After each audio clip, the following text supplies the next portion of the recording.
পল্টনের জনসভাকে ভয় পায় না আওয়ামী লীগ, কিন্তু সমাবেশের নামে আগুন সন্ত্রাস আর লাঠিয়াল বাহিনীর তাণ্ডবকে ভয় পায়। সেই বদমতলব আছে বলে বিএনপি পল্টনে সমাবেশ করতে চায়। ঢাকা বিশ্ববিদ্যালয় ছাত্রলীগের সম্মেলনে যোগ দিয়ে কথা বলেন আওয়ামী লীগ সাধারণ সম্পাদক ওবায়দুল কাদের।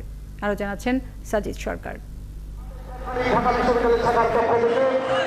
ঢাকা বিশ্ববিদ্যালয় ছাত্রলীগের সম্মেলন দুপুর থেকেই বিভিন্ন হল শাখা ছাত্রলীগের নেতাকর্মীরা জড়ো হন অপরাজেয় বাংলার পাদদেশে।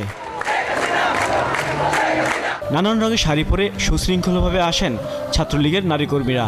স্লোগানে স্লোগানে মুখরিত হয়ে ওঠে ঐতিহাসিক অপরাজেয় বাংলা। সম্মেলনে যোগ দিয়ে ছাত্রলীগের গৌরবোজ্জ্বল ইতিহাস তুলে ধরেন ওবায়দুল কাদের। বলেন, আগামী নির্বাচন সামনে রেখে ছাত্রলীগে যোগ্য নেতৃত্বই বেছে নেওয়া হবে। প্রথম যৌবনের প্রেম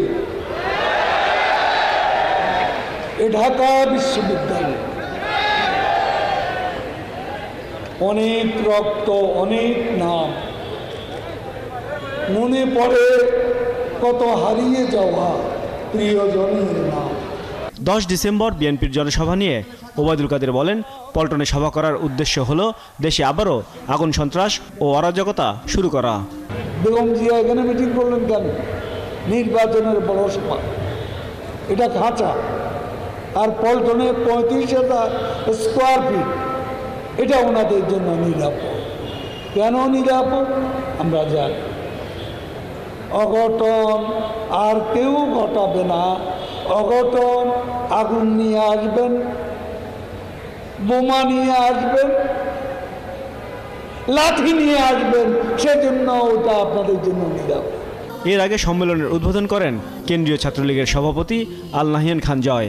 মাদক মুক্ত শিক্ষাঙ্গন করার জন্য আমাদের প্রাণপ্রিয় নেত্রী যেভাবে এগিয়ে যাচ্ছেন, সেই এগিয়ে যাওয়ার পথে বাংলাদেশ ছাত্রলীগের নেতাকর্মীরা সাহসী সারথি হিসেবে কাজ করে যাবে। জনগণের সেবায়, দেশরত্ন শেখ হাসিনার সেবায় কাজ করার আপনারা কাজ করেছেন বলে আপনাদের সকলকে বাংলাদেশ ছাত্রলীগের পক্ষ থেকে ধন্যবাদ জানাই। সংগঠন ও দেশের জন্য কাজ করা ছাত্রদেরই ছাত্রলীগের নেতৃত্বে জায়গা দেওয়ার কথা বলেন সংগঠনটির নেতারা। সাজিদ সরকার, 71, ঢাকা।